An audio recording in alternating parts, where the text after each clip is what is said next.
Oke, bismillahirrahmanirrahim. Assalamualaikum warahmatullahi wabarakatuh. Waalaikumsalam warahmatullahi wabarakatuh. Selamat pagi, salam sejahtera untuk kita semua. Puji syukur kehadirat Allah Subhanahu wa taala pada kesempatan hari ini kita bisa berkumpul ya meskipun secara daring dalam kegiatan Upbringing Live Session Meet the Leaders yang akan mengangkat tema terbang di tengah badai COVID-19. Ya, tema yang sangat seksi untuk kita bahas hari ini karena sampai hari ini kita bersama masih menghadapi musibah. Di satu sisi musibah, tapi mungkin bagi beberapa kalangan adalah peluang juga. Nah, otomatis nanti salah satunya juga akan dibahas di dunia penerbangan ini bagaimana sih kondisinya begitu. Nah, pertama-tama izinkan saya memperkenalkan diri. Nama saya Muhammad Nur Ahadi. Saya saat ini dosen program studi komunikasi Universitas Pertamina. Saya yang akan memandu jalannya acara pada kegiatan Upbringing Live Session Meet the Leaders pada pagi hari ini. Mohon izin saya menyapa para pembicara dan tamu pada kegiatan hari ini. Selamat datang kepada yang terhormat Bapak Irfan Setia Putra, selaku Direktur Utama Garuda Indonesia. Selamat pagi, Assalamualaikum warahmatullahi wabarakatuh. Waalaikumsalam warahmatullahi wabarakatuh. Selamat datang pula kepada yang terhormat Bapak Suhari Pranyoto, selaku Direktur Kemitraan Universitas Pertamina. Selamat pagi, assalamualaikum warahmatullahi wabarakatuh. Waalaikumsalam warahmatullahi wabarakatuh. Selanjutnya kami ucapkan selamat bergabung kepada Bapak Ibu hadirin sekalian peserta Upbringing Live Session Meet the Leaders yang berbahagia. Mayoritas peserta pada kegiatan pagi hari ini adalah mahasiswa Universitas Pertamina dari program studi, ada beberapa dari manajemen, kemudian dari program studi ekonomi, ada pula dari program studi komunikasi dan beberapa program studi lainnya. Ada pula beberapa peserta dari umum, gitu ya, peserta umum yang mendaftar melalui link yang kami share melalui media sosial Universitas Pertamina. Hadirin yang kami hormati, mengawali kegiatan hari ini, marilah kita mendengarkan bersama lagu kebangsaan Indonesia Raya.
Selanjutnya dengan hormat kami mengundang Direktur Kemitraan Universitas Pertamina, Bapak Suhari Pranyoto, MMCMA, untuk memberikan sambutan sekaligus membuka kegiatan Upbringing Live Session Meet the Leaders. Kepada Pak Hari, waktu dan tempat kami silahkan. Baik, terima kasih Mas Hadi, moderator. Assalamualaikum warahmatullahi wabarakatuh. Selamat pagi, salam sejahtera untuk kita semua. Pertama-tama kami mengucapkan terima kasih atas kehadiran Bapak Irfan Setia Putra, Direktur Utama Garuda Indonesia, yang dalam kesibukan yang padat, saya rasa berkenan untuk menyempatkan diri untuk berkontribusi kepada teman-teman semua yang sudah hadir di sini. Yang seperti disampaikan oleh Pak Hadi tadi, mayoritas adalah mahasiswa dari berbagai program studi di Universitas Pertamina. Saat ini saya lihat sudah ada 73 orang yang hadir di sini, Pak. Jadi memang acara ini memang acara yang selalu kita selenggarakan, Pak. Intinya adalah untuk memberikan insight lah kepada mahasiswa kita di luar sana seperti apa. Jadi mereka tidak hanya melihat teori, tapi mereka juga melihat bagaimana sih yang dilakukan di sana oleh para expert atau para leaders, gitu, Pak. Nah, kami seperti disampaikan Pak Hadi tadi, mengundang Bapak karena saat ini penerbangan salah satu yang paling menurut kami paling terimbas, termasuk yang paling terimbas oleh COVID-19. Gitu, Pak. Jadi barangkali di setengah imbas itu bahkan barangkali ada justru opportunity yang kita tidak lihat, gitu, yang barangkali Bapak lihat, yang Bapak bisa share ke kami semuanya, Pak. Kemudian yang kedua, kami juga mohon maaf pada Bapak dan juga teman-teman yang lain karena sebenarnya nanti sesi keduanya sedianya ada Pak Awaludin dari AP2 hadir, tapi beliau memberi kabar bahwa mendadak harus menemani anggota DPR ke luar kota, jadi beliau tidak bisa menyempatkan untuk gabung setelah Pak Irfan. Nah, saya rasa nanti teman-teman bisa sambil moderator menyampaikan, nanti teman-teman bisa sharing lah atau bisa bertanya kepada Pak Irfan. Mumpung ketemu dengan Pak Dirut Garudanya ya, karena teman-teman ini juga perlu network juga nih kan, mereka kan juga suatu saat harus bekerja, harus tahu bagaimana lingkungan kerja dan sebagainya. Saya rasa demikian, saya tidak berpanjang kata, Pak Irfan. Atas nama Universitas Pertamina kami mengucapkan terima kasih atas kehadiran Bapak, dan seperti Bapak sampaikan tadi, kami juga menyampaikan salam Bapak pada Pak Amaloka, dan sekali lagi terima kasih atas Bapak dan beserta tim yang ada beberapa tadi yang juga hadir di sini. Selanjutnya saya serahkan waktu kembali kepada moderator. Wassalamualaikum warahmatullahi wabarakatuh. Waalaikumsalam warahmatullahi wabarakatuh. Terima kasih banyak kepada Pak Hari yang telah memberikan sambutan sekaligus membuka secara resmi kegiatan kita pagi hari ini. Bapak, Ibu, serta mahasiswa Universitas Pertamina yang kami hormati, sebelum memasuki ke sesi selanjutnya, ini mumpung wajah kita masih fresh di pembukaan acara, kita akan ngambil bersama, foto bersama, gitu ya, capture untuk diabadikan. Nanti akan dibantu oleh tim Universitas Pertamina. Bagi rekan-rekan yang ingin bergabung dalam foto bersama ini, mohon berkenan untuk mengaktifkan kamera. Ya, kami persilahkan, mungkin saya sampai 10 detik gitu ya, untuk mempersiapkan Bapak Ibu, silahkan, serta rekan-rekan mahasiswa.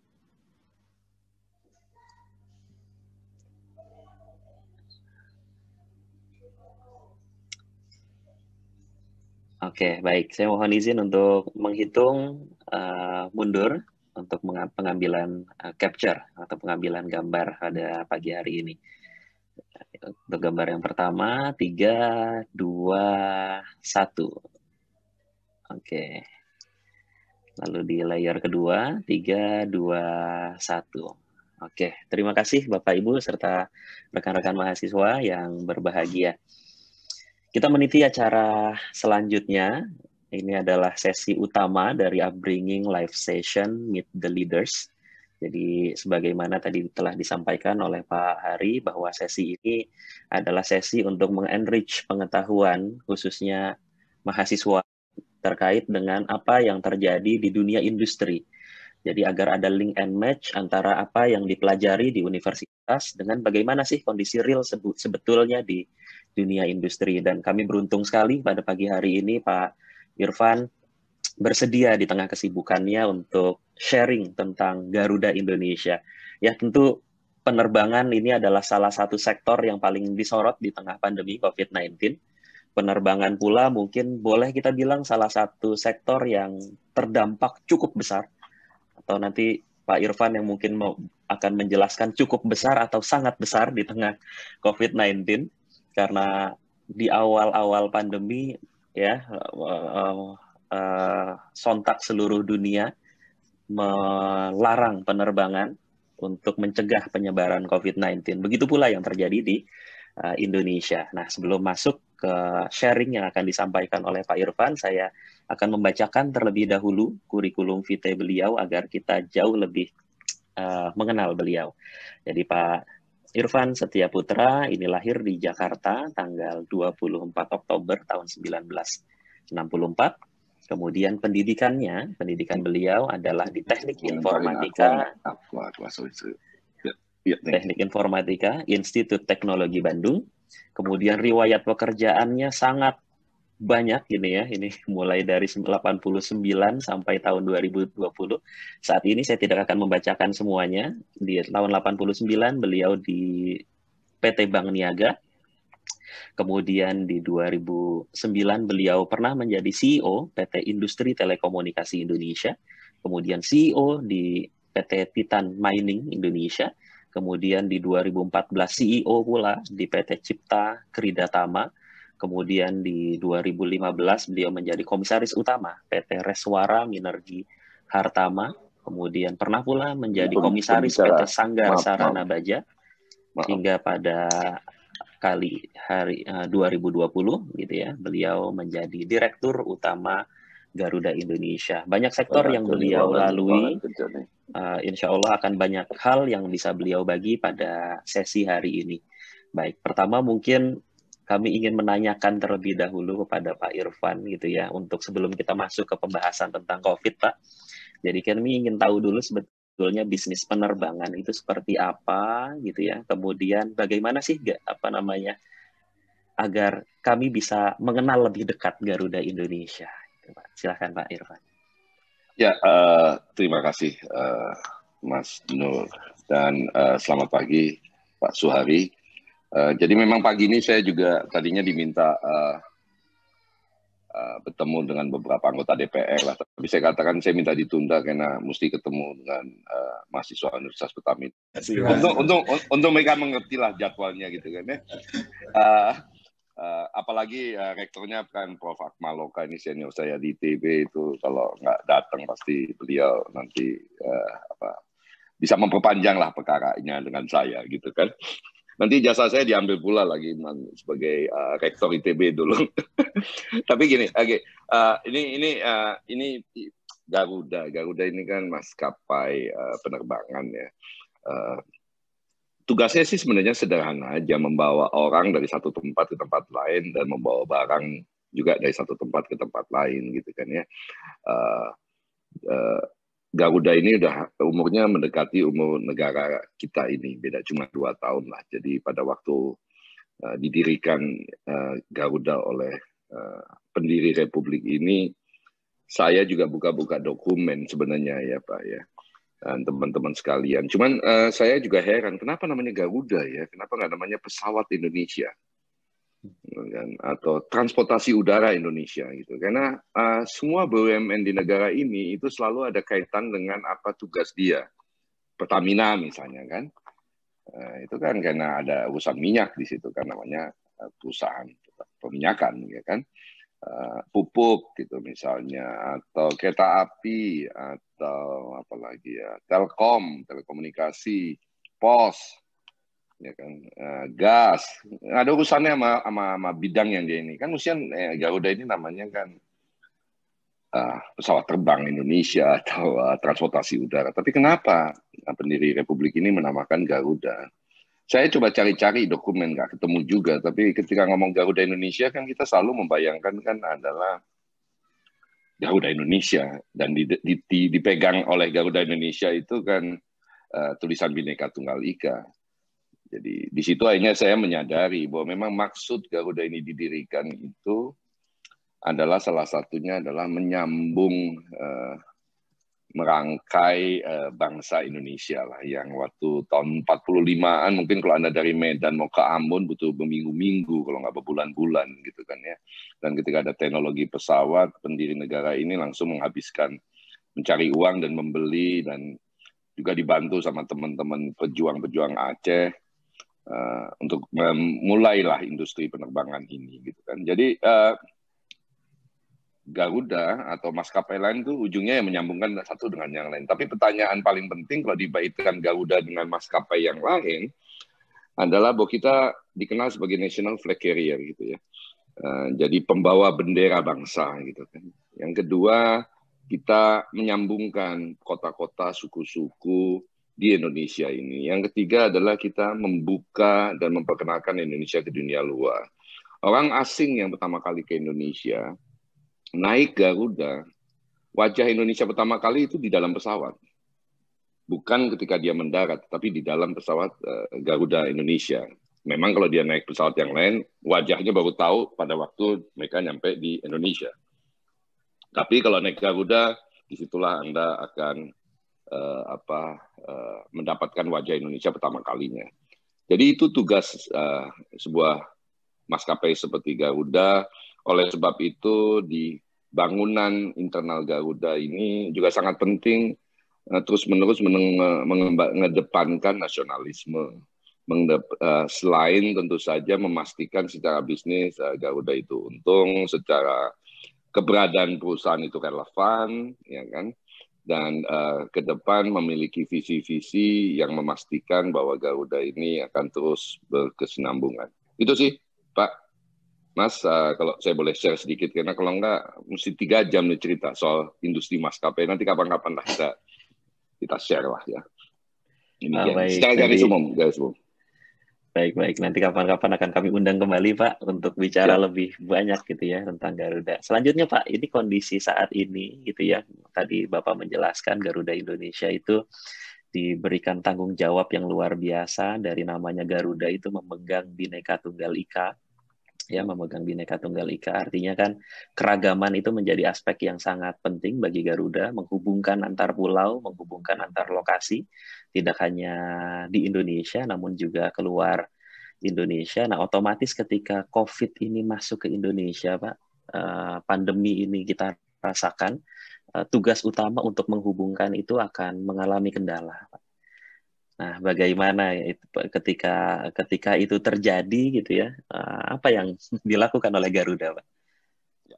Ini yang kembali lagi membedakan. Jadi pada waktu pandemi ini terjadi pertama kali, mohon difahami sama teman-teman semua bahwa fundamental industri penerbangan itu adalah mobilitas. Jadi kalau dari dulu itu kita lihat tumbuh berkembang maskapai di seluruh dunia itu karena mobilitas orang di dunia ini dari waktu ke waktu meningkat, jarak menjadi semakin kecil.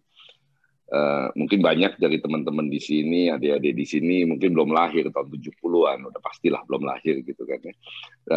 Dulu itu terbang ke Singapura itu mungkin kita cuma lihat penerbangannya itu seminggu sekali gitu kan ya. Hari ini ada berapa puluh penerbangan, atau sebelum COVID ada berapa puluh penerbangan dalam sehari. Artinya pertumbuhan maskapai di seluruh dunia itu sangat ditentukan oleh meningkatnya daya beli masyarakat, tetapi juga keinginan mobilisasi yang semakin tinggi dari semua warga negara di seluruh dunia, termasuk di Indonesia. Jadi Garuda ini tumbuh berkembang sangat pesat sampai menjelang COVID, sehingga kita mengalami juga keuntungan di 2019 ya. Nah, ketika COVID ini terjadi, sebagai orang yang baru bergabung, saya di awal tahun ini diminta bergabung dengan kondisi dan cerita di Garuda yang mungkin banyak teman-teman dan adik-adik mengetahui, tapi saya bergabung kemudian nggak selang berapa hari COVID berkembang gitu kan. Pilihan buat kami sebagai sebuah PT itu juga sangat sederhana. Ya udah kita berhenti dulu lah, ya kan. Tapi kembali lagi karena kami ini Garuda, kami nggak bisa lakukan itu. Jadi dari hari pertama pandemi ini Garuda tetap terbang dan tetap terbang kemana-mana. Kenapa? Karena pada waktu pandemi ini kan banyak sekali maskapai yang memberhentikan penerbangan karena jumlah orang yang terbang jauh berkurang. Tetapi kita kan menyadari di Indonesia ini masih banyak warga negara Indonesia yang mau pulang karena pandemi ini kan solusi terbaik itu berkumpul bersama keluarga dan orang yang dicintai kan. Jadi kita mesti memastikan orang Indonesia yang mau pulang bisa pulang.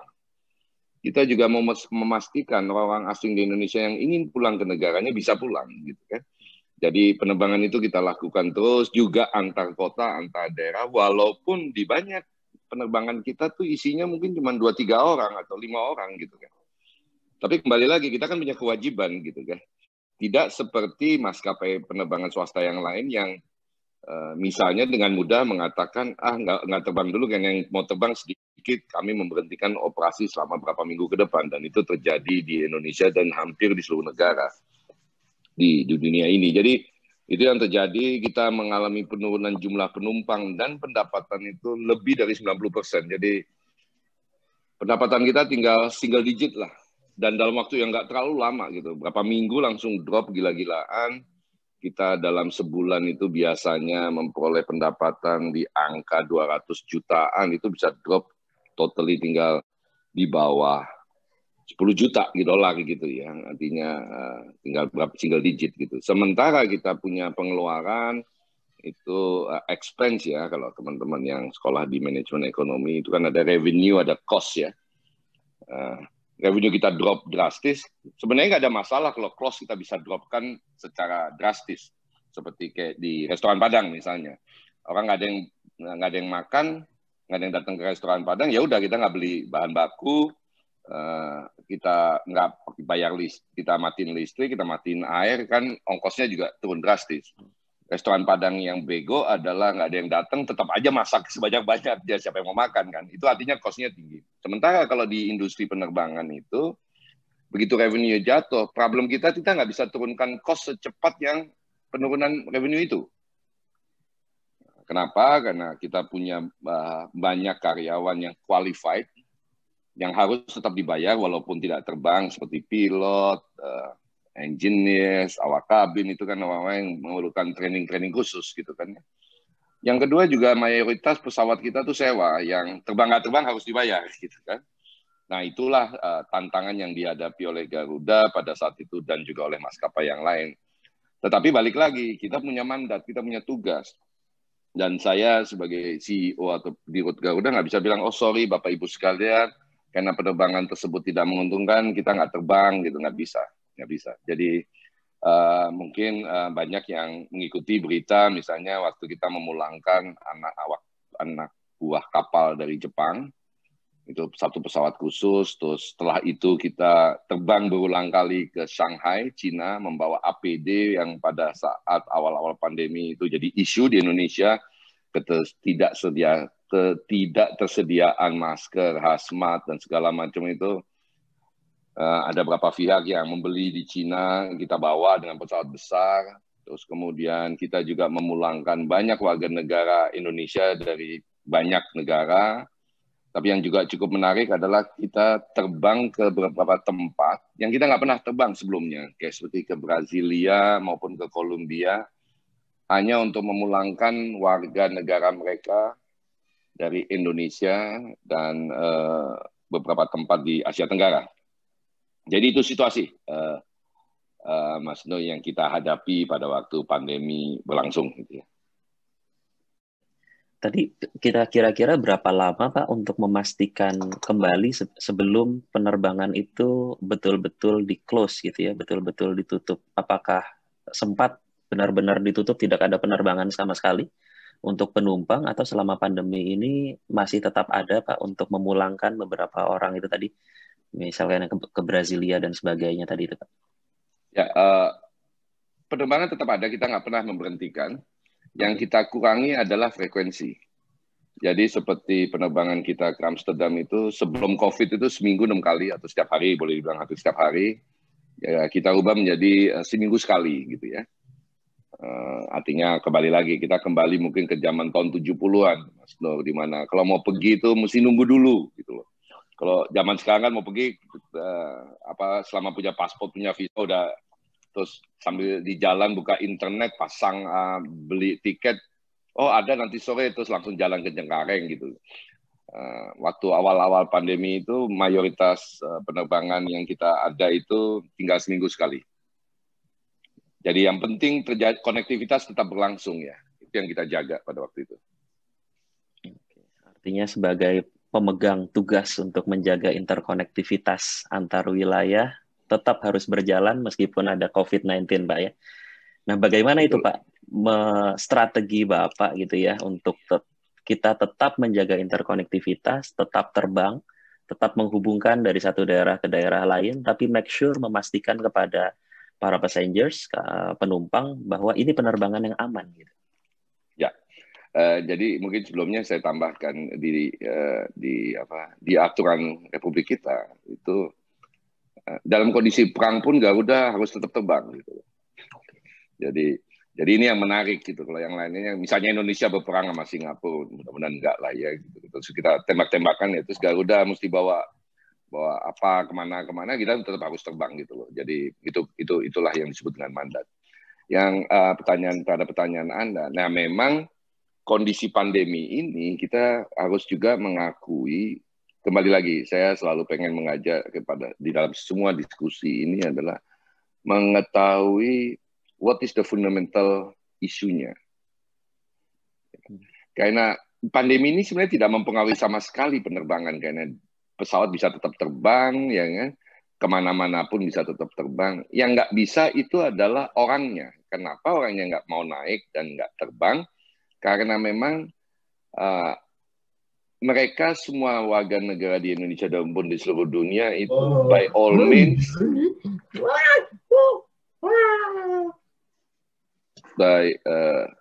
dengan sangat sadar dan diminta untuk mengurangi mobilitas, tinggal di rumah. Akibatnya orang yang tinggal di rumah dan mengurangi mobilitas tentu saja tidak terbang walaupun ada keperluan terbang. Jadi fundamental problemnya adalah di situ buat kami di maskapai, yaitu orang menghindari atau mengurangi mobilitas, otomatis menghindari dan mengurangi naik pesawat. Nah, di dalam perkembangannya, tanpa kita lakukan apapun, kebutuhan untuk terbang itu atau kebutuhan untuk mobilisasi kan itu tetap ada, nggak bisa dihilangkan sama sekali kan.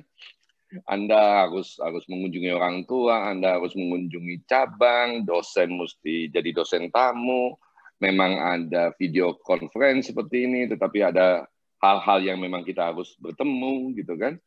Nah, di dalam situasi seperti itulah kami di Garuda ini dari awal kemudian membangun sebuah sistem, membangun sebuah sistem komunikasi ke publik dengan meyakinkan bahwa ketika Anda naik pesawat Garuda, dipastikan 99,99% bahwa Anda akan aman, Anda tidak akan terpapar, tidak akan tercemar coronavirus ini. Tetapi dengan catatan ada mesti ABC. Itu yang kita sebut dengan protokol kesehatan. Nah, di dalam perjalanannya kita akhirnya mendapatkan bahwa yang terbang dengan Garuda itu adalah orang-orang yang harus terbang. Harus terbang, seperti saya sampaikan tadi, harus mengunjungi bisnisnya, harus menyelesaikan urusan bisnisnya, harus menengok orang tuanya, atau harus melayat karena dia meninggal. Itu klasifikasi harus. Yang dari awal menjadi masalah adalah yang mau terbang itu nggak banyak. Yang mau terbang itu adalah, saya mau ke sana nengok orang tua. Kan nggak harus. Contohnya kan, saya mau ke sana mau nengok temen, gitu kan. Mau nengok saudara, itu kan nggak harus. Atau saya pengen berlibur, itu kan mau berlibur. Dan segala macamnya. Jadi, yang kita lakukan di Garuda adalah memperketat protokol, memperbaiki dari waktu ke waktu, mengkomunikasikan ke publik, tetapi kemudian juga mengajak mereka yang mau terbang ini untuk mulai terbang.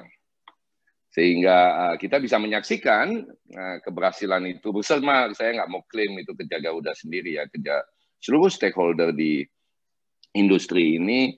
Kita bisa melihat misalnya kayak libur panjang, long weekend, itu sudah mulai banyak orang yang terbang ke Bali gitu untuk berlibur, bervakansi kalau orang Belanda bilang zaman dulu, dan melakukan kegiatan-kegiatan yang tidak masuk klasifikasi harus ya. Nah, kami juga melakukan riset, tanya sana sini, kok udah mau mulai terbang. Pertama ya bosen. Terus yang kedua mencoba mencari situasi baru. Dan banyak dari para penumpang kita memang misalnya terbang ke Bali atau ke tempat lain itu, dia pindahin work from home-nya dari rumah dia di Jakarta ke tempat lain, misalnya di lokasi yang berbeda. Gitu. Oke, baik. Tetap ada peluang lah ya di tengah di tengah pandemi semacam ini. Cuman yang bisa dipastikan jumlah penumpang tentu berkurang gitu Pak ya, berkurang. Nah pasti Ya, berkurangnya penumpang ini problem pula Pak untuk operasional yang seperti Bapak ceritakan tadi di awal, ibarat warung masak makan Padang gitu Pak ya. Ketika pelanggan berkurang, otomatis jumlah masak berkurang. Tapi pesawat ini kan nggak bisa Pak ya. Nah, tadi Bapak menyampaikan ada pesawat yang masih dicicil gitu ya untuk pembayaran. ya. Artinya kan nggak bisa berhenti Pak. Nah strategi Bapak itu gimana Pak untuk Nah, menghadapi oke. itu? Nah ini yang berat nih Pak. Enggak. Berat kalau kita lihat di satu sisi, ringan kok kalau kita lihat di sisi Oke, lain. baik. Bukan mau jumawa ya, tapi eh, memang berat di awal-awal. Tapi kebetulan karena banyak teman-teman mahasiswa di sini yang hadir ya, saya mungkin mau sedikit cerita aja gitu kan. Ya, Anda bisa bayangkan lah ya, pesawat kita lebih dari 80% parkir nggak terbang. Pesawat itu kan dipakai buat terbang, bukan parkir ya. 80% pesawat kita parkir. Ribuan karyawan kita itu ditinggal di rumah. Pilot nggak terbang selama berbulan-bulan, awak kabin juga nggak terbang. Sementara buat mereka itu jumlah jam terbang per bulan itu sangat penting gitu kan untuk merefresh kemampuannya. Belum teman-teman yang lainnya. Jadi memang akhirnya pada waktu itu kita punya pilihan nggak banyak gitu loh ya. Dan pilihan yang kami di Garuda lakukan itu basisnya sangat sederhana. Saya cuma katakan sama teman-teman manajemen sama hampir ke seluruh klien, sudahlah berhentilah ngeluh gitu kan. Sudah berhenti ngeluh. Karena kita mau mengeluh bahwa pandemi ini begini, bahwa kita work from home begini, bahwa pendapatan turun begini, so what? Apakah itu akan membuat kemudian pandemi ini hilang? Akan membuat penumpang naik pesawat? Kan nggak mengeluh gitu kan. Jadi itu yang pertama yang kita di Garuda sepakati dan mungkin juga teman-teman mahasiswa kalau Anda menghadapi sebuah masalah dalam hidup ini segala macam, udahlah. Mengeluh boleh tapi berhenti. Jangan terus-terusan. Misalnya ditinggal pacar, mengeluh ya berhenti gitu. Dunia ini kan nggak selebar daun kelor gitu kan. Dan jangan terlalu khawatir teman-teman mahasiswa ya kalau Anda melewati masa-masa susah makan, ditinggal pacar, nggak lulus itu. Most of us gone through that proses gitu kan. Walaupun Pak Suhari mohon maaf saya selalu terkagum-kagum sama mereka yang IP-nya lulus 4 gitu, lulus 3,5 tahun gitu kan. Ini pasti nggak pernah menghadapi masalah dalam hidupnya gitu kan. Ya kan, internet selalu nyala di rumah, makan selalu ada, pacar nggak pernah ninggalin, ya kan, orang tua baik-baik aja dan segala macam, nggak pernah sakit, ya kan. Jadi nggak apa-apa, itu masalah biasa dalam hidup ini. Kita hadapinya aja yang penting. Nah, kita memutuskan pertama jangan mengeluh. Yang kedua, tetaplah gembira. Tetaplah, bukan bergembira tuh kayak nggak masa bodoh terus ketawa-ketawa gitu, bukan. Tapi tetaplah gembira. Karena apa? Dengan kita tidak mengeluh, kita bergembira, kita ini punya kemampuan kemudian mengekspresikan ide-ide kita. Teman-teman sekalian, Pak Masno, Pak Suhari, the biggest problem dalam kondisi pandemi ini adalah kita berhenti berpikir. Kita karena terlalu banyak hal yang kita keluhkan dalam hidup ini, kekhawatiran kita terhadap masa depan, pekerjaan kita, masa depan Garuda, masa depan anak cucu kita, membuat kita akhirnya cuma mengeluh aja terus kan. Belum Vicon yang begitu banyak setiap hari gitu kan. Tapi kita tetap perlu ceria, tetap mesti meluarkan ide-ide baru dan segala macam. Nah, kalau ditanya strateginya, seperti Anda lihat di belakang background saya, gitu. Kan cuma orang banyak yang bilang, teman-teman, ngapain sih Pak Irfan bikin-bikin begitu, gitu kan? Pesawat dicek pakai masker, gitu kan? Kan kayak nggak ada kerjaan aja, gitu kan?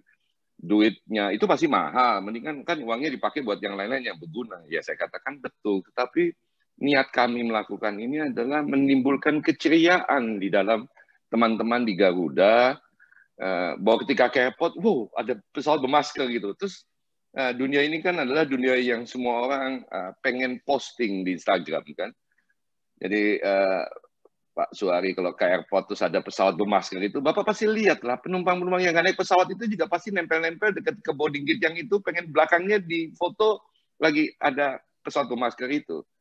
Para pegawai kita, para pilot, para awak kabin itu bukan, ini kata-kata yang paling kasar ya, rebutan pengen pengen jadi pilot di situ, gilirannya di situ, jangan yang di sini, pengen jadi awak kabin di pesawat itu. Karena at the end of the day, we all need story in life kan.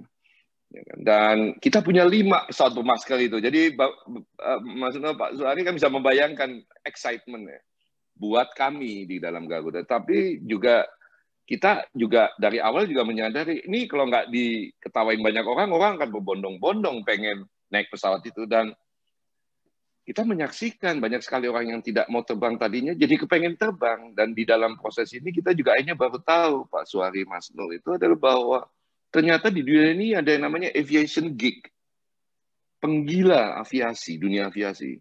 Dan itu para fotografer, orang berduit yang pokoknya naik pesawat aja gitu, dari satu tempat nyobain pesawat jenis baru, nyobain tempat duduk baru, dan segala macam yang baru, yang hidupnya itu dilingkupi oleh sebuah hobi dan kesenangan terhadap pesawat. Dan itu muncul banyak sekali di hari-hari terakhir selama berapa bulan ini gitu kan, yang kemudian memberi support secara moral kepada kami di Garuda untuk tetap bersemangat.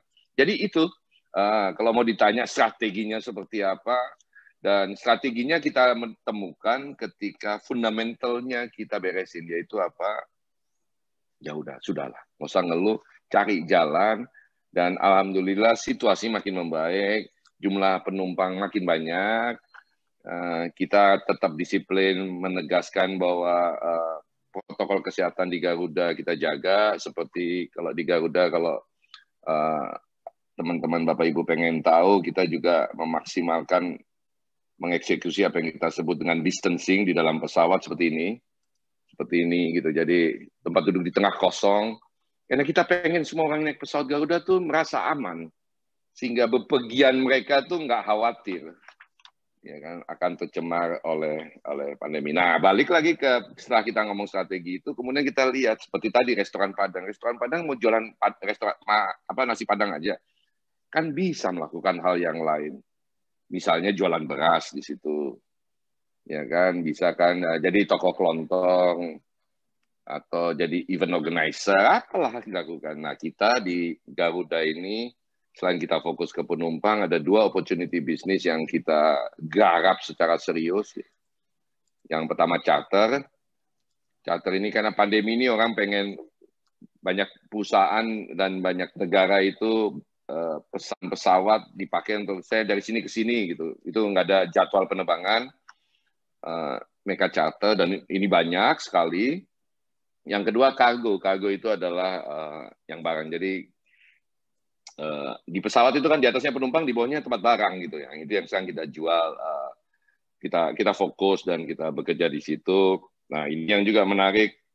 Saya ingin sampaikan, kita juga punya anak perusahaan, cucu perusahaan yang bikin produk yang namanya kirim aja. Kirim aja itu adalah sebuah upaya kita untuk mendisrupsi bisnis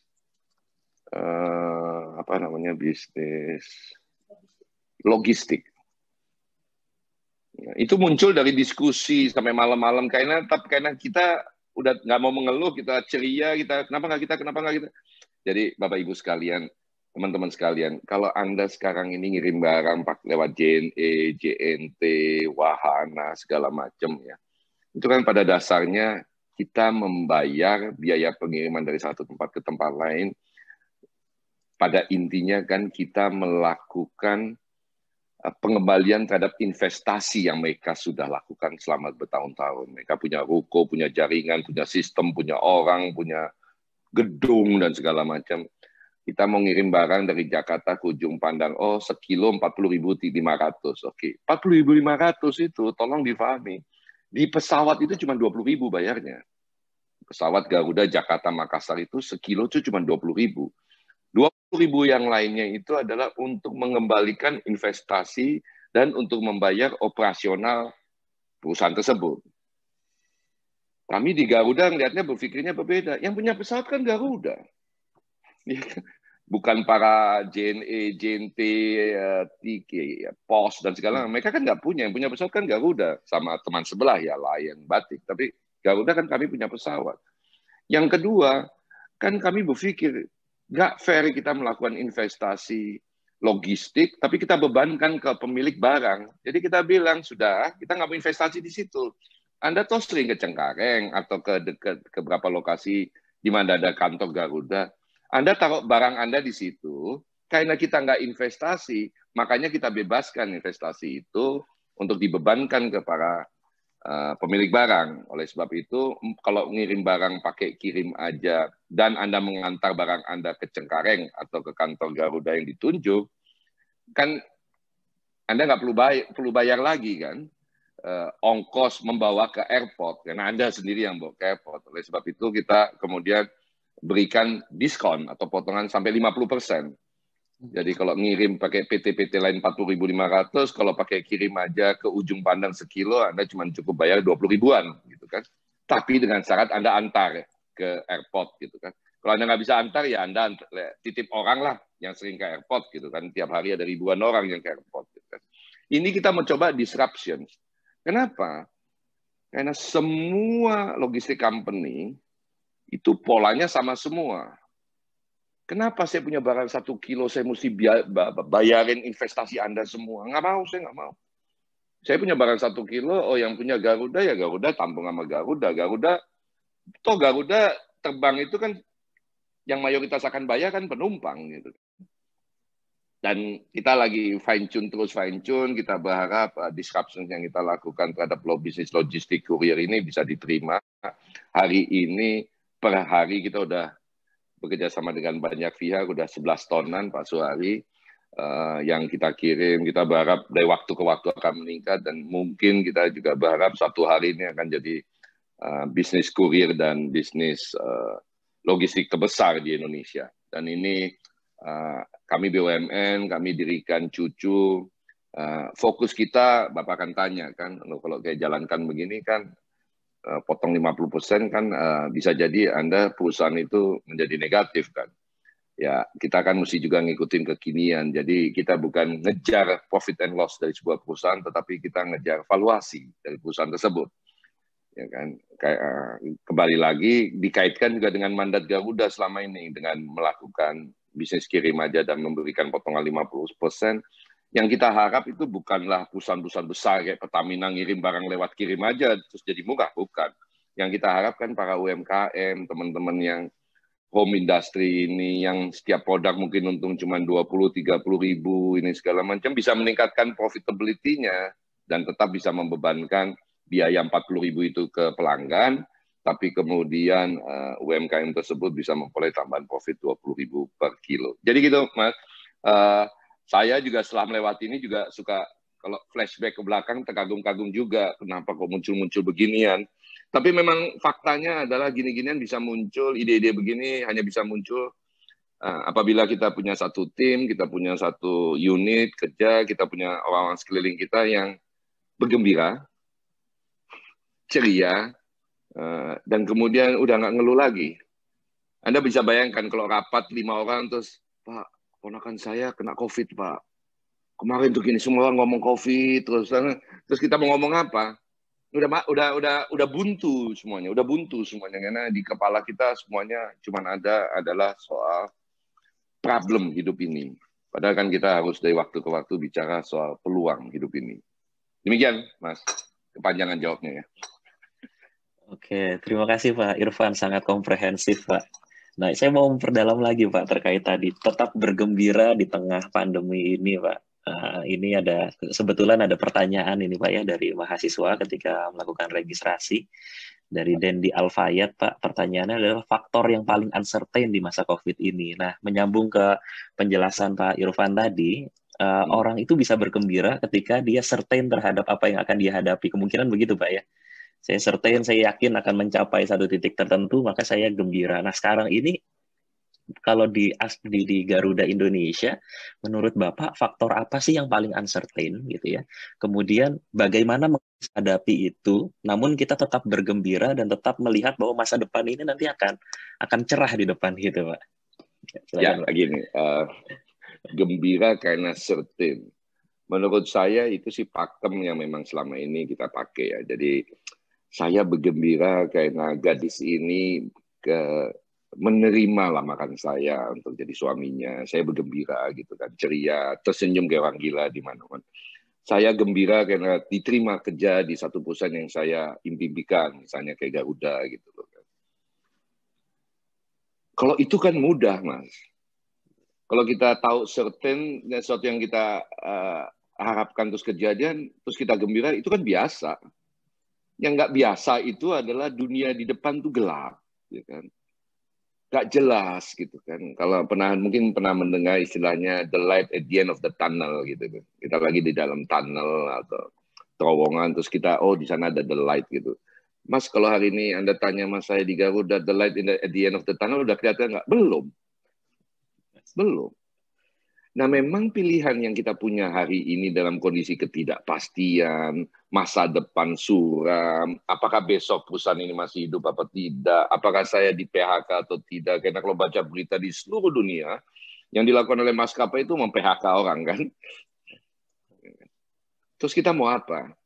Ya saya cuma mengatakan, Anda mau mengeluh, Anda mau khawatir, ya silakan, but it won't change anything. Kegelapan itu tetap gelap gitu kan. Kemungkinan Anda di PHK tetap di PHK. Tetapi ketika Anda ceria, Anda bergembira, yang terjadi adalah Anda melepaskan masalah tersebut. Anda bukan lupakan. Anda taruh di samping masalah itu. Ya sudah, ini masalah. Ya kan? Masalah itu kan ada dua. Ada masalah yang kita bisa selesaikan, ada masalah yang tidak bisa kita selesaikan. Ya kan? Bocor di rumah, masalah itu bisa kita selesaikan nggak? Bisa. Ya kan? Nggak lulus kuliah, masalah itu bisa kita selesaikan nggak? Bisa, kita belajar lebih ketat. Ya kan? Tapi pandemi bisa kita selesaikan nggak? Enggak. Ya sudah, taruh di samping, move on aja gitu kan, gembira aja gitu. Karena gembira itu tidak mengeluh, dan gembira itu prasyarat. Menurut saya, prasyarat penting untuk ide-ide kreatif muncul. Untuk pemikiran-pemikiran positif muncul. Untuk energi positif muncul. Gitu kan. Kalau energi positif muncul kan kita di dalam rapat, di dalam pertemuan, dalam kumpulan diskusi ini kan, kalau orang di dalam diskusi itu ceria gitu kan, kita juga senang, ada ide-ide keluar. Tapi kalau di dalam rapat itu semua termenuh, menyampaikan problem-problem hidup dia, yang kita juga nggak bisa selesaikan, begitu selesai meeting, pertanyaan, apakah yang kita dapat? Oh, kita mendengar keluhan orang lain. Saya cuma bilang, sudah. Pandemi is pandemi. One day, satu hari nanti kita akan punya cerita panjang mengenai apa yang terjadi di tahun 2020, kenapa bisa kejadian, what went wrong, what went good, gitu kan. Sudah. Move on, berpikir, dan dengan keceriaan ini kita berharap the light at the end of the tunnel bisa segera kita lihat. Kalau udah begitu, udah pasti gembira semua orang kan. Udah pasti gembira gitu kan. Tapi juga ada kepercayaan, Mas. Harus ini juga bukan kepercayaan kepada Tuhan Yang Maha Esa ya. Harus ada kepercayaan bahwa orang akan terbang lagi. Dan saya ini, mungkin kalau Mas ngikutin Instagram saya, atau Facebook saya, atau LinkedIn, saya ini ke lapangan. Saya udah 5 kali terbang. Ketemu dengan begitu banyak penumpang. Dan mengagetkan bahwa semua orang yang saya temuin itu mencintai Garuda. Ini kan memberikan energi positif gitu. Orang nggak kena gitu di jalan, Pak Ivan, semangat Pak Ivan gitu. Memang lu punya masalah Pak gitu. Saya tahu dari mana saya nggak bersemangat, orang saya semangat gitu. Jadi ini energi positif lah gitu kan. Jadi itu sih. Kalau saya boleh sampaikan sama teman-teman Mas. Jadi kalau nggak lulus, nggak usah mengeluh, ya belajar aja. Orang seperti Ivan ini bukan contoh mahasiswa yang baik. Saya 6,5 tahun gitu kan. Bisa juga kok jadi dirut, jadi yang nggak lulus juga jangan khawatir gitu kan. Tapi bukan berarti nggak berusaha gitu kan. Itu sih Mas. Baik, ini ada pertanyaan Pak dari IC Eriora dari Pemkot Padang. Ini mungkin pertanyaannya, jawabannya nanti akan lebih spesifik lagi nih dari Bapak. Salam sehat Pak Irfan, izin bertanya, bagaimana Bapak memotivasi karyawan Garuda dan menyikapi keuangan yang sangat terdampak dengan pandemik ini? Terima kasih. Mungkin ini mempertajam lagi Pak, tadi jawaban tentang gembira itu Pak. Ini spesifik kali yang Bapak lakukan kepada karyawan itu apa Pak? Ya gini kan, ini juga perlu kita melihat tradisi di dalam satu perusahaan ya. Dan tradisi di Garuda ini lantai direksi atau seorang dirut ini kelasnya udah kayak setengah di bawah Dewa, sedikit di bawah Dewa gitu kan.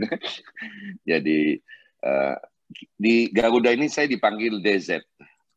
Saya juga nggak tahu dah, tapi itu sebuah kode telex buat teman-teman mahasiswa mungkin banyak yang udah nggak tahu telex zaman dulu ketika mengkonfirmasi gitu. Jadi sebutan DZ itu sebutan yang ya itu saya bilang sedikit di bawah Dewa gitu kan. Nah, bagaimana kita motivasi? Yang pertama adalah kita kasih contoh. Karena Anda nggak ada gunanya bicara terus-menerus gitu, tapi Anda nggak kasih contoh. Jadi yang pertama adalah contoh keinginan kita di root maupun direksi untuk kerja keras. Jadi kalau Anda sempat ke Cengkareng, malam-malam mungkin selain runway yang masih nyala, mungkin ada lantai direksi Garuda, masih terang benderang gitu kan. Kenapa? Karena kita suka masih kerja sampai jam 12, jam 1 malam. Tapi ya pagi-pagi juga sudah datang gitu. Kadang-kadang jauh lebih duluan datang daripada karyawan yang lain. Itu yang pertama kita cari contoh. Yang kedua adalah kita tahu di depan ini gelap dari awal-awal gitu. Kita tahu ketidakpastian itu menumpuk gitu kan. Kita tahu bahwa kita harus melakukan keputusan-keputusan yang pahit. Ya kan? Walaupun semaksimal mungkin kita hindari. Jadi yang pertama kita lakukan adalah kita melakukan keputusan yang paling pahit yang bisa dilakukan oleh seseorang, yaitu kita motong gaji kita sendiri. Gitu kan? Jadi kita motong gaji sampai 50% dan akhirnya seluruh karyawan kita potong juga gajinya tergantung daripada jabatan dan jumlahnya. Gitu. Tapi tentu saja jenis potongan atau nilai potongan paling besar itu dialami oleh direksi. Memang ada resisten segala macam, terus akhirnya saya rubah yaudah. Saya nggak potong, saya tunda.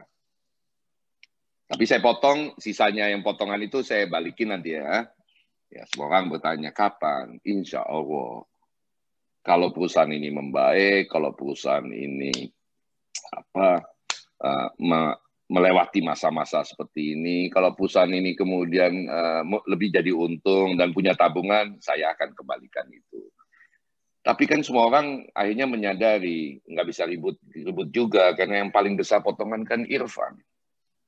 Jadi saya katakan saya juga pengen balik gaji saya gitu kan. Orang saya kerja di sini cuma 2 bulan gajinya utuh, habis itu setengah cuma dibayar setengah gitu kan. Saya juga pengen kembali, makanya saya ngotot. Saya cuma tanya kalau ketemu sama semua karyawan saya gitu dimanapun di darat maupun di udara, lu mau balik nggak gaji lu? Yuk kita kerjain sama-sama karena gue pengen balik gitu kan. Itu yang kedua adalah ya kita turun ke bawah Bu. Jadi ya kita bukan cuma di kantor sampai malam gitu. Kadang-kadang kita turun ke bandara, kita greet orang, kita bantu apa yang bisa kita bantu untuk nunjukin bahwa memang kita punya perhatian. Yang kedua adalah ya kita juga agak dalam kondisi waktu itu belum dianggap aman berterbangan, terbang kemana-mana, kita ikut terbang gitu kan. Untuk membuktikan bahwa kita juga sense-nya bagaimana. Karena kan Anda nggak bisa di maskapai ini, Anda bilang, ayo terbang, ini ngajak semua orang terbang, Anda nggak terbang, sementara para pilot sama awak kabin terbang terus kan.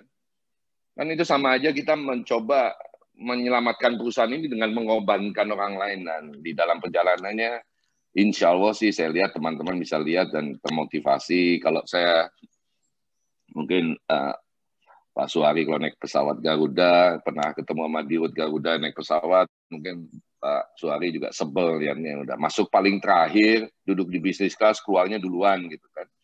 Saya memutuskan untuk masuk ke dalam pesawat duluan, bantu-bantu nyiap-nyiapin atau memberi semangat teman-teman yang mau kerja, memberi semangat para pilot.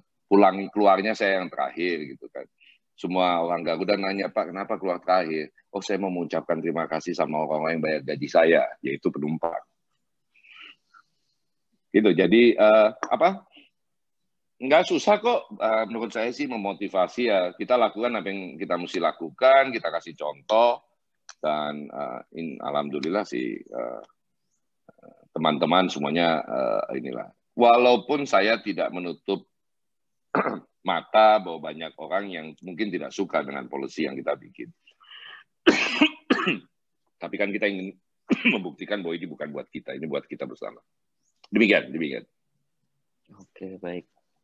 Nah ini Pak, Bapak baru 2 bulan bergabung dengan Garuda gitu Pak ya, menjadi CEO, lalu dihantam badai yang begitu besar Pak, tetap terbang gitu ya.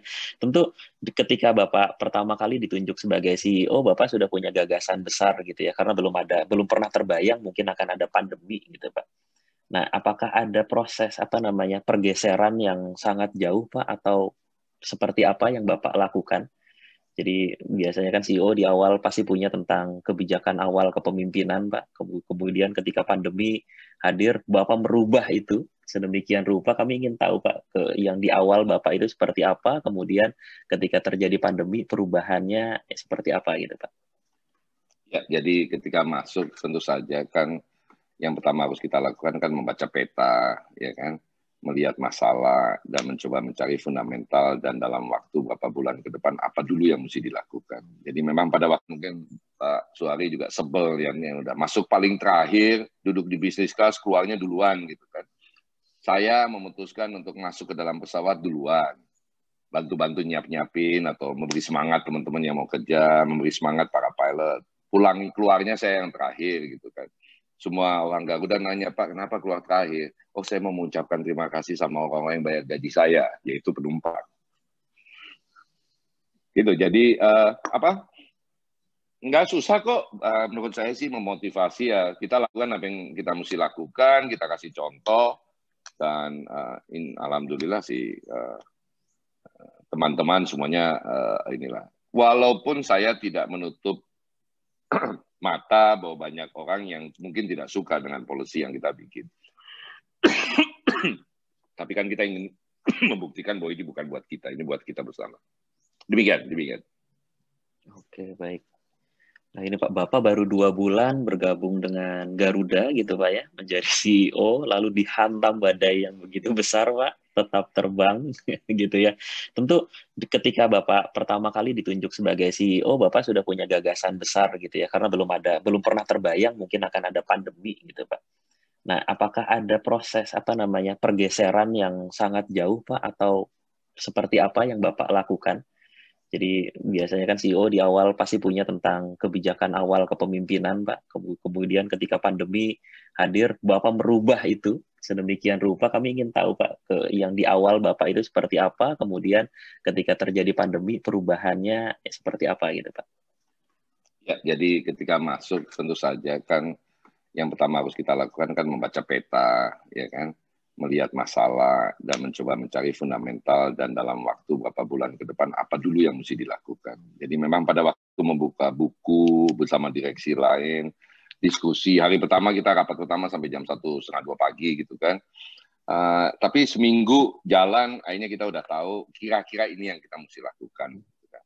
Untuk memastikan bahwa Garuda itu mengikuti gelombang daripada growth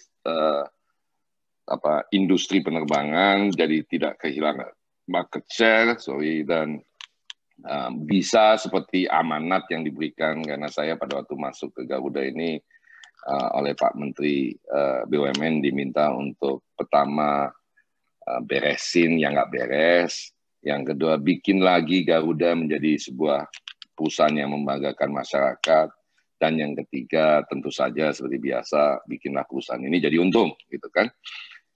Jadi itu yang kita lakukan, ada step-stepnya segala macam. Sudah mulai kita kita komunikasikan ke beberapa stakeholders, beberapa inisiatif kita. Kadung COVID ini terjadi gitu. Jadi saya terus terang punya keuntungan bahwa apa yang mau kita lakukan ini belum jadi buku gitu ya, belum jadi kitab suci selama Garuda dipimpin oleh Irfan akan begini. Belum gitu. Kita baru ngobrol, saya baru melempar wacana sambil ngetes gitu, responnya seperti apa.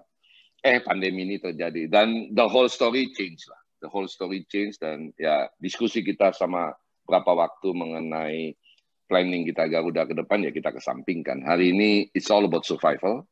Yang kedua adalah it's all about bagaimana Garuda begitu pandemi ini lewat bisa menjadi sebuah perusahaan yang jauh lebih kompetitif. Jadi harus menjadi sebuah perusahaan yang berbeda dan lebih baik daripada sebelum pandemi. Dan di dalam perjalanannya akhirnya kita menemukan bahwa satu-satunya yang bisa menyelamatkan Garuda adalah kalau para penumpang mulai naik lagi dengan Garuda. Itu sih.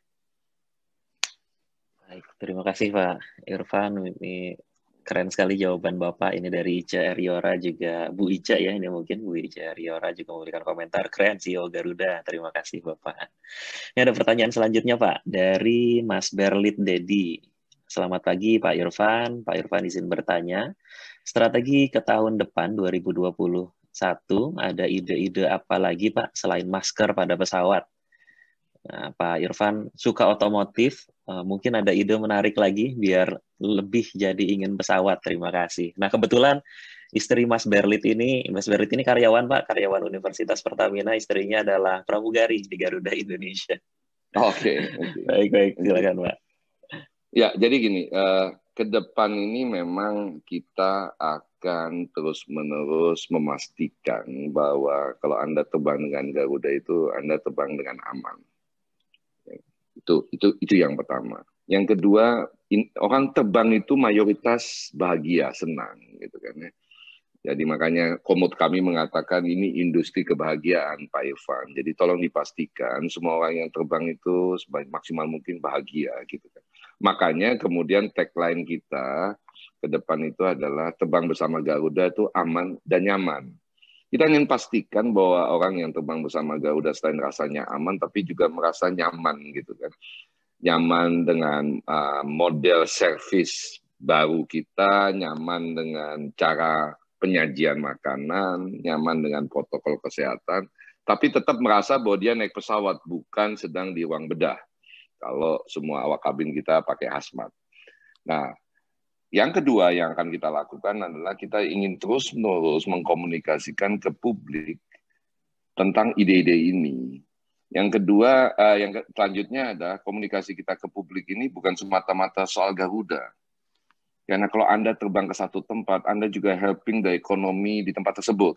Oleh sebab itu kami sangat sepakat dengan Kementerian Pariwisata untuk juga mengkampanyekan kalau mau berlibur, kalau mau terbang di Indonesia aja dulu.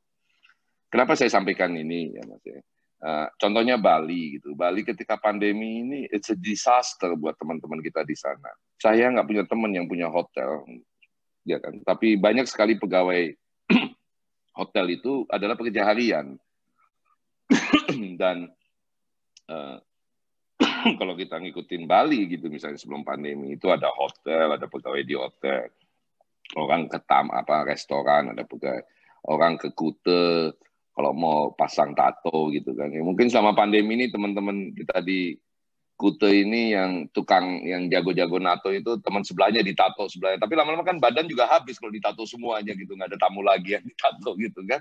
Artinya implikasinya tuh kemana-mana.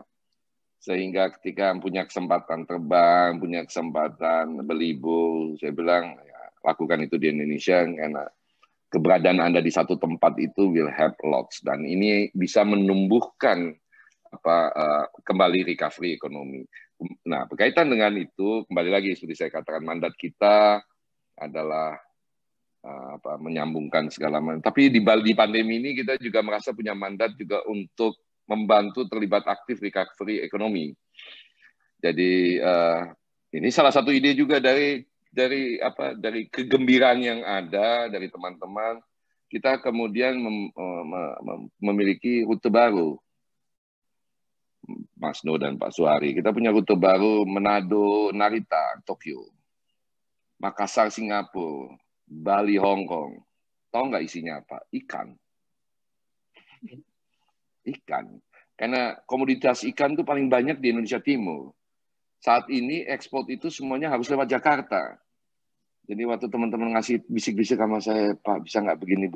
Saya langsung terbang ke Manado, saya terbang ke Makassar, saya terbang ke Bali, ketemu sama gubernur segala macam. Terus kita bilang kita salaman, yuk kita sama-sama bantu teman-teman yang lain gitu kan.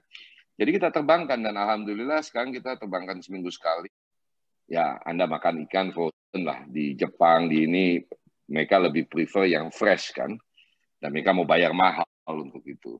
Jadi hal seperti itu yang kita lakukan dan ke depan ada beberapa inisiatif baru untuk membantu juga pariwisata Indonesia karena pandemi ini salah satu yang terpukul adalah pariwisata dan kita lagi berpikir mendiskusikan dengan banyak pihak probability kita untuk membuka jalur-jalur langsung ke Indonesia, ke beberapa negara lain, tapi ke Denpasar, tidak ke Jakarta.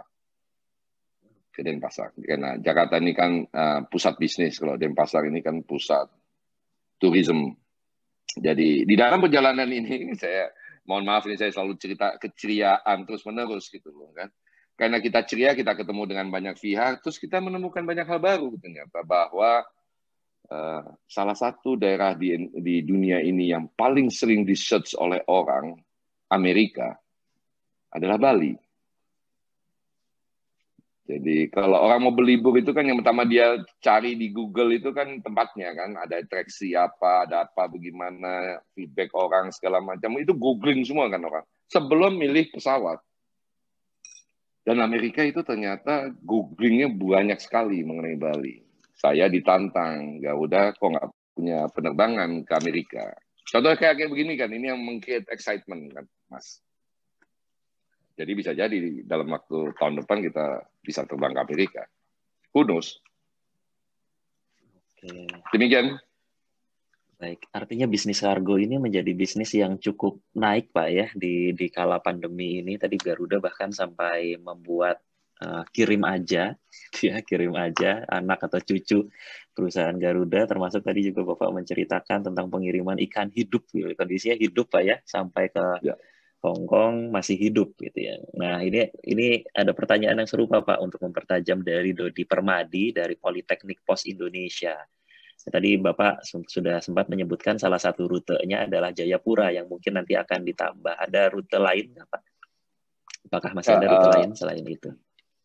Jadi gini, ini ada sedikit masalah selain rute ya. Ini juga adalah kemampuan bandara untuk menampung pesawat besar yang memungkinkan terbang cukup jauh.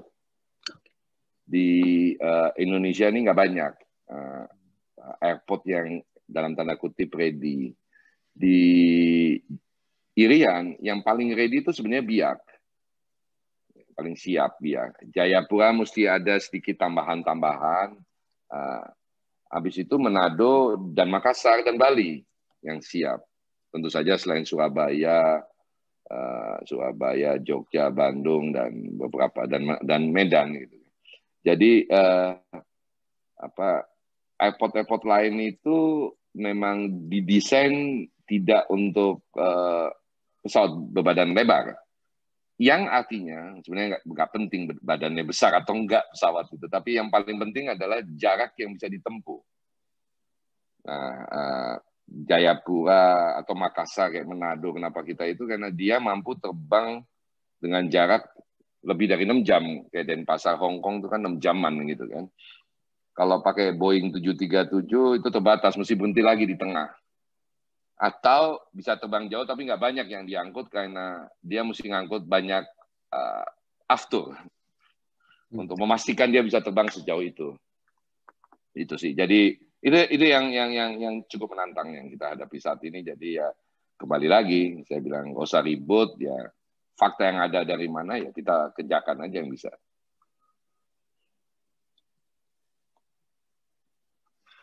Oke, ini dan ada kargo lebih kenapa spesifik. kita kargo kenapa kita begitu maju di pandemi? Kargo nggak butuh PCR soalnya. Oh, baik. Nggak butuh rapid, masukin aja terbang ya kan gitu. Ya, baik. Ini mempertajam lagi Pak dari Pak Andre Virgustino. Dan ya, kalau dia menuliskan pertanyaan, beliau menuliskan pertanyaan di kolom chat. Selamat pagi Pak Irfan, terkait kargo yang ternyata bisa menjadi primadona di masa pandemi ini, apakah bisa menjadi pertimbangan oleh Garuda untuk mulai meluncurkan Garuda Indonesia Kargo dengan pesawat yang spesifik kargo?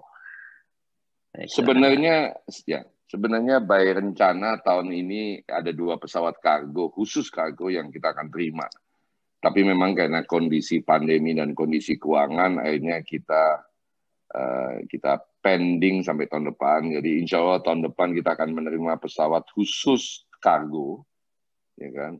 Jadi tidak ada penumpangnya, jadi isinya kargo atas dan bawah. Dan betul memang karena ini jadi primadona ya kita akan lebih banyak fokus ke situ. Walaupun penumpang tidak kita tinggalkan fokus kita ya. Jadi insya Allah tahun depan kita akan punya beberapa pesawat khusus kargo ya. Sehingga kita bisa namakan Garuda Indonesia Kargo.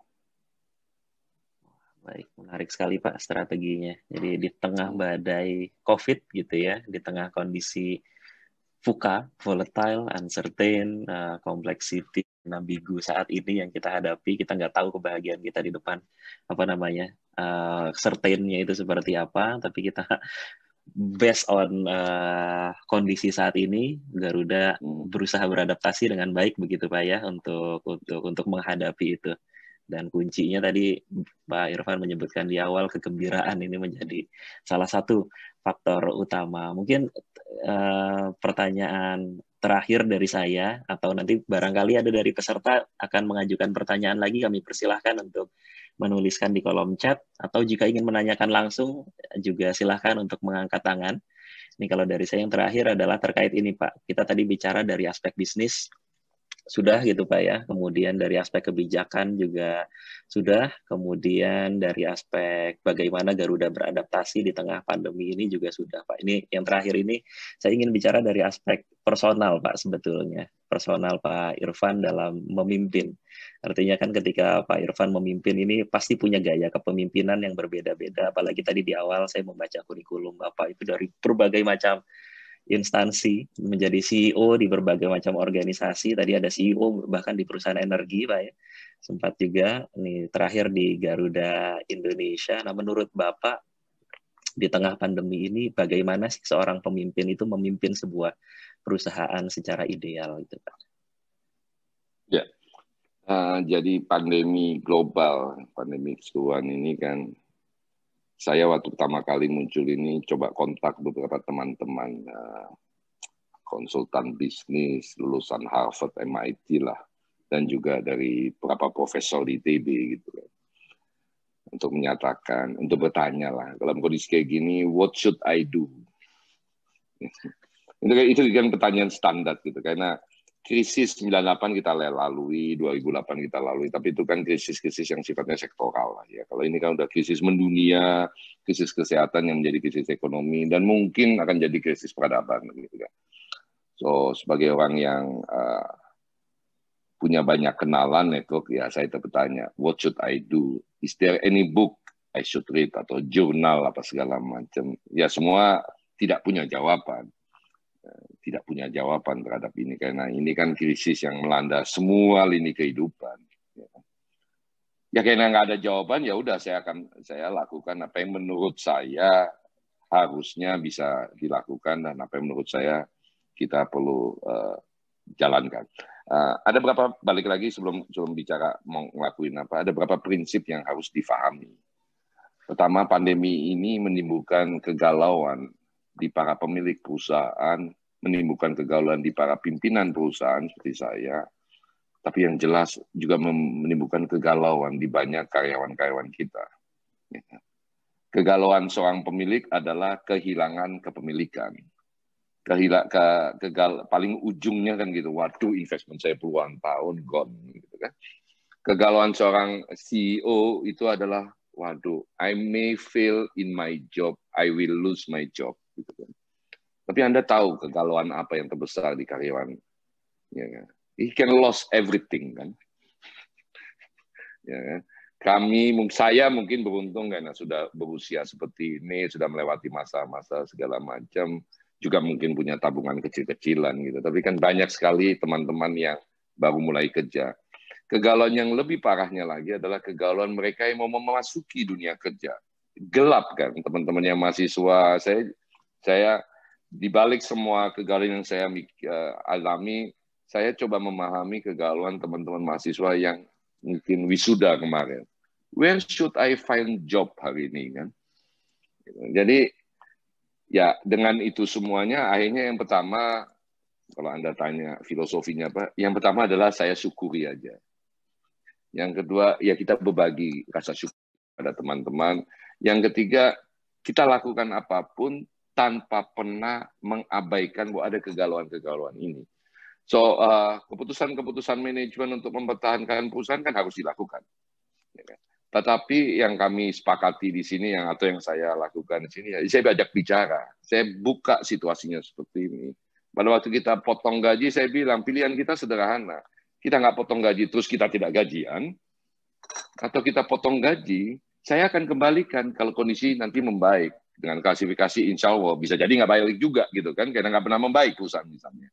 Tapi at least mari kita hidup dengan kondisi-kondisi yang ada. Pada waktu kita lihat potong-potongan itu, buat mereka yang gaji paling rendah, kita lihat, waduh kalau dipotong 50% pun udah di bawah UMR kan bisa jadi kan.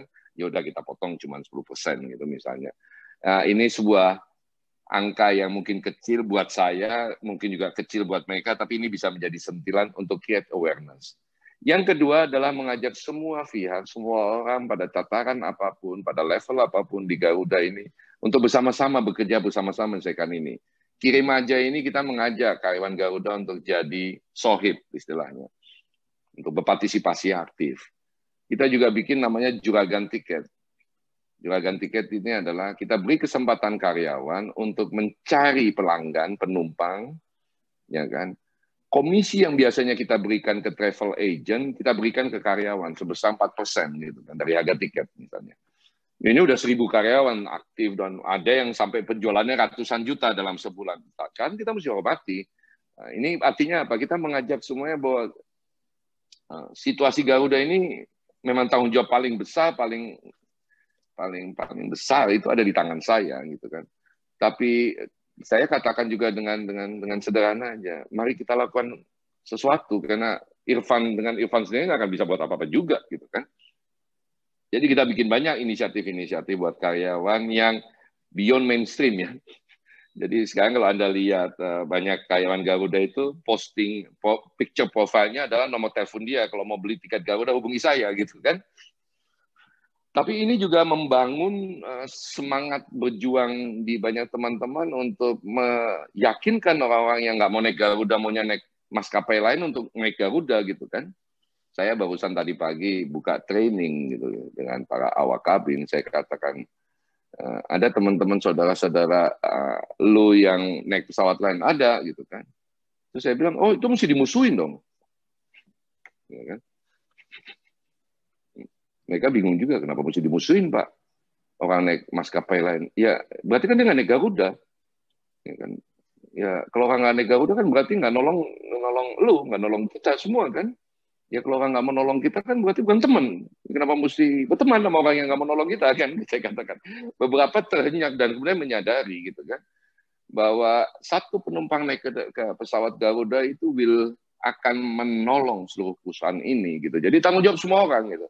Mungkin Mas Nur sempat lihat Instagram saya bukan mau pamer, saya sama sekali mau pamer. Tadinya malah mau saya umpetin, tapi banyak teman-teman yang menyarankan dibuka aja gitu kan. Saya lagi jalan-jalan ke Terminal 3, lihat-lihat kesiapan kita menjelang Natal Tahun Baru gitu kan.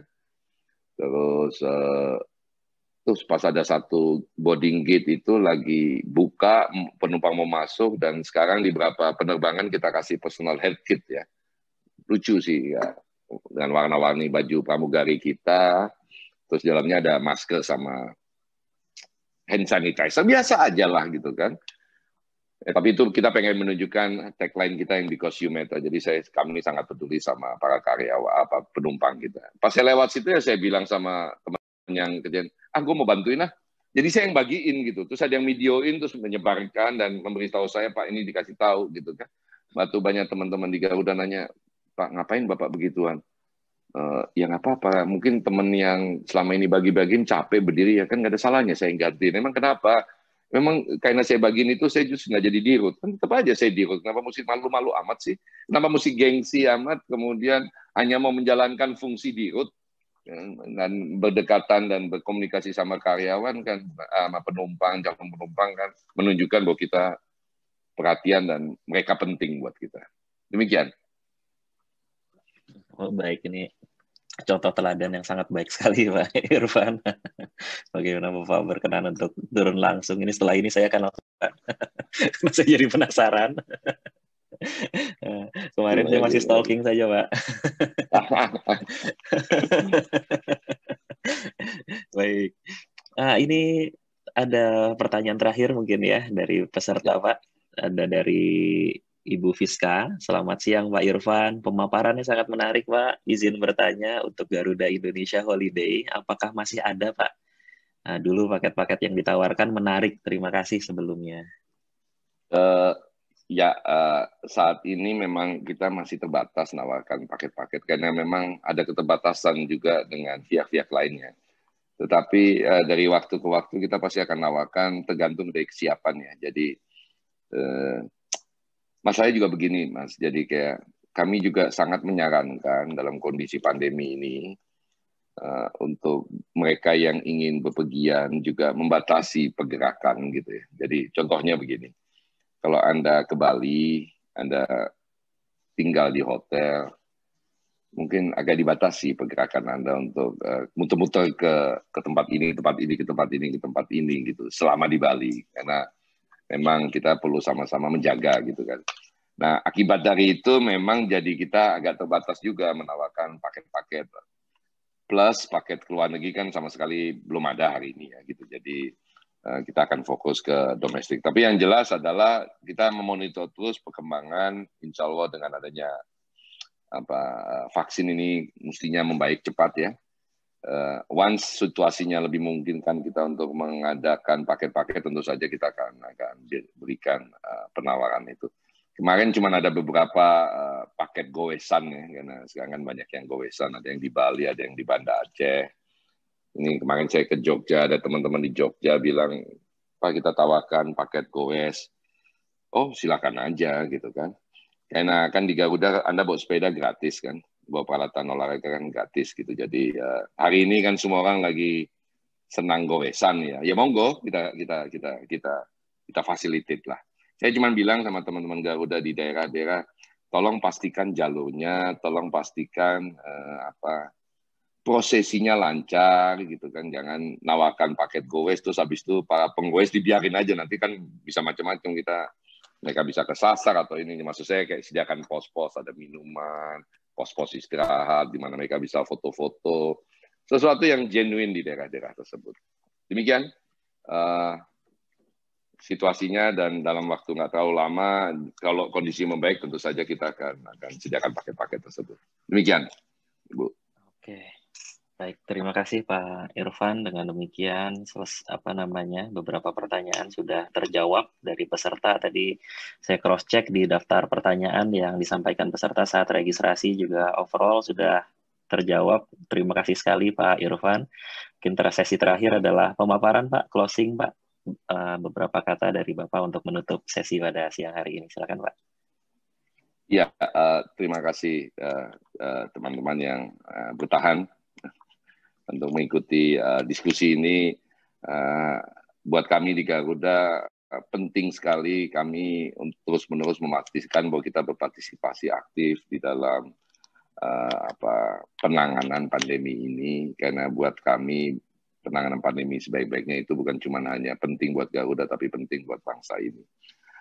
Buat teman-teman yang sudah siap dan bersedia dan mau terbang, tentu saja kita berharap bisa naik Garuda, karena dengan Anda naik Garuda itu akan menolong recovery kita secepatnya, dan sebagai sebuah perusahaan yang jadi kebanggaan publik banyak, tentu saja kita berharap bahwa Garuda ini bisa secepatnya keluar dari kondisi ini dan bisa kembali terbang seperti sedia kala.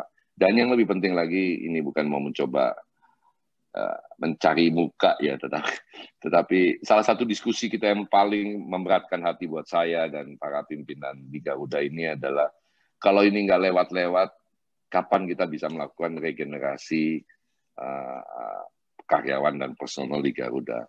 Karena buat kami concern teman-teman mahasiswa yang sebentar lagi akan lulus, tentu saja butuh tempat untuk bisa mengekspresikan apa yang dia peroleh selama ini di bangku kuliah, dan rasanya Garuda seperti juga banyak perusahaan-perusahaan lain itu punya kewajiban yang sama. Saya juga pernah pada posisi teman-teman gitu kan ya, dan sangat berterima kasih ketika perusahaan memberi kesempatan kepada anak-anak muda untuk mencoba berkarya dan mengekspresi eksperimen, karena memang harus dua sisi. Jadi sisi yang pertama, individu-individunya juga mesti punya ambisi dan kerja keras dan kemauan keras untuk bisa maju, tetapi perusahaan itu harus memberi ruang dan kesempatan. Dan dengan pandemi ini kami memang harus mengakui buat di Garuda ini jadi berat, tetapi apabila kondisi membaik, tentu saja kita dengan senang hati akan kembali menerima anak-anak muda berkarya di Garuda dan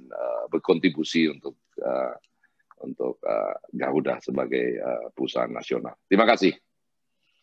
Terima kasih banyak Pak Irfan. Mohon izin saya menyimpulkan beberapa hal, meskipun sangat tidak mungkin menyimpulkan beberapa poin dari Bapak tadi karena sangat banyak poinnya, tapi ini beberapa hal yang saya highlight yang menurut saya gitu ya bisa kita jadikan panduan gitu ya untuk berbagai macam bisnis mungkin, termasuk juga untuk kita, saya sebagai dosen, kemudian rekan-rekan mahasiswa juga, bahwa yang pertama adalah mengeluh itu tidak akan menyelesaikan masalah gitu ya. Artinya berhentilah mengeluh. Yang kedua, tetaplah bergembira karena prasyarat gembira ini adalah prasyarat untuk energi positif dan prasyarat pula untuk energi kreatif. Dan yang ketiga adalah walaupun kita ada di sebuah lorong yang the light at the end of the tunnel itu belum terlihat, kondisi uncertainty di depan itu masih kita hadapi, certain itu masih belum bisa terlihat, kita masih punya harapan positif. Kalau di Garuda tentu orang akan terbang lagi. Kalau di mahasiswa tentu kita akan cepat lulus gitu ya. Kalau di berbagai macam industri tentu gitu ya kita akan bisa melewati berbagai macam hambatan dalam COVID ini dan berakhir dengan hal yang positif. Baik, Bapak Ibu hadirin yang kami hormati serta rekan-rekan mahasiswa sekalian, dengan berakhirnya sesi ini maka berakhir pula Upbringing Live Session Meet the Leaders. Semoga kegiatan ini dapat memberikan manfaat untuk kita semua. Dan semoga Bapak Ibu serta mahasiswa senantiasa mendapat perlindungan dari Allah dan diberikan kesehatan yang sempurna selama masa pandemi COVID-19 ini. Tidak lupa kami ucapkan terima kasih sangat besar gitu ya kepada Bapak Irfan Setiaputra yang di tengah kesibukan Bapak masih bersedia meluangkan waktu untuk berbagi bersama kami. Kami juga mengucapkan terima kasih kepada Bapak Ibu yang telah hadir daring dalam kegiatan ini. Mohon maaf apabila dalam memandu acara ada perkataan atau perbuatan yang kurang berkenan di hati Bapak dan Ibu sekalian. Assalamualaikum warahmatullahi wabarakatuh. Terima kasih. Waalaikumsalam warahmatullahi wabarakatuh. Terima kasih, sehat semuanya. Terima kasih Pak Irfan.